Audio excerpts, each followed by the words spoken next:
40,000 క్యూసెక్లకు పెంచింది. రాజశేఖర రెడ్డి గారికి ఊడిగం చేసింది. రాజశేఖర రెడ్డి చెప్పులు మోసి కృష్ణానది జలాలను రాయలసీమకు తరలించడానికి అనుమతించింది సన్నాసివి నువ్వు కాదా చంద్రశేఖరరావు? ఆనాడు నువ్వు ఊడిగం చేసి రాజశేఖర రెడ్డి పోతిరెడ్డిపాడు ద్వారా నీళ్లు తరలించకపోయాడు కృష్ణానది జలాలు.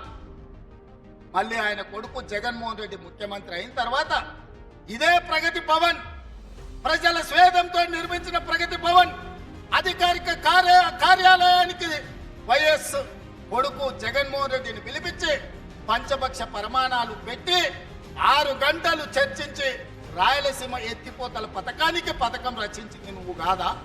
ఇది ద్రోహం కాదా?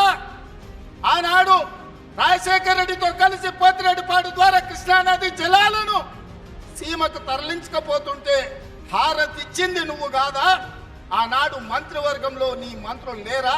హరీష్ రావు గారు ఆ మంత్రివర్గంలో మంత్రి కాదా అని నేను ఇవాళ అడుగుతున్నా.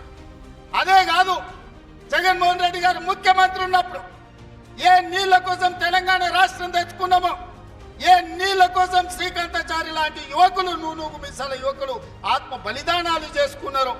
ఆ బలిదానాలతో సాధించుకున్న తెలంగాణలో కృష్ణానది జలాలు రంగారెడ్డి, మహబూబ్ నగర్, అదేవిధంగా నల్గొండ, ఖమ్మం జిల్లాలకు ప్రాజెక్టులకు భూములకు పారాల్సిన నీళ్లు రాయలసీమ జిల్లాలకు తరలించకపోతుంటే రాయలసీమ లిఫ్ట్ ఇరిగేషన్, అదేవిధంగా ముచ్చుమర్రి లిఫ్ట్ ఇరిగేషన్ నిర్మించుకుంటుంటే ఒక్క రోజైనా నువ్వు అడ్డుకున్నావా?